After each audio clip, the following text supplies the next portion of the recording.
Good evening, I'm Sarah Whitmire. An independent poll out today shows State Treasurer Richard Murdoch with a 10-point lead over incumbent Senator Richard Lugar. Murdoch has 48% to Lugar's 38%.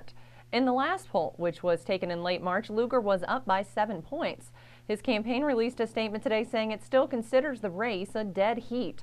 The Murdoch campaign, meanwhile, says the poll reaffirms its belief that Lugar is out of touch with Hoosiers.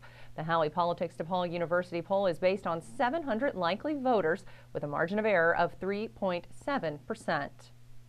Indiana University trustees passed a $3 billion budget today for the 2012-2013 school year. The budget, which covers all 8 IU campuses, is about $30 million larger than this year's. Most of that increase is going towards merit-based raises for salary employees that will average 2 2/10%.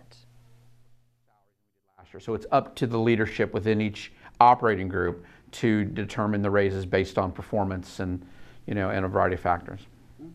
Tuition for in-state undergraduate students at the Bloomington campus is going up 3.5% and up 2.5% for all other campuses.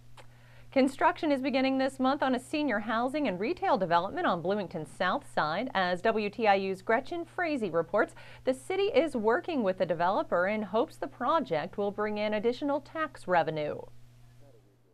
The development on 3rd Street behind New Tech High School is called Patterson Point.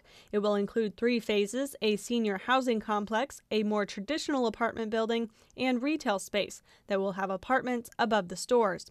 Bloomington Planning Director Tom Makuta says the property tax from the new development will go toward the city's tax increment financing, or TIF fund. And this property, as you'll be able to see from the photo, is not capturing a lot of property taxes. It's largely vacant.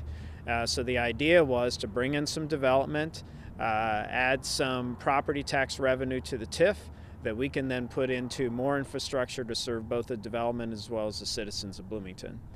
Mark Figg with Patterson Point LLC says everything is running according to schedule, and the senior housing complex will be complete by August 2013. I mean, it'll be done. It has to be done.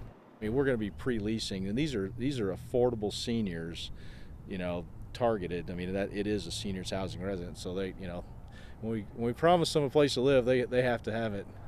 The developer is still looking for businesses to move into the retail space.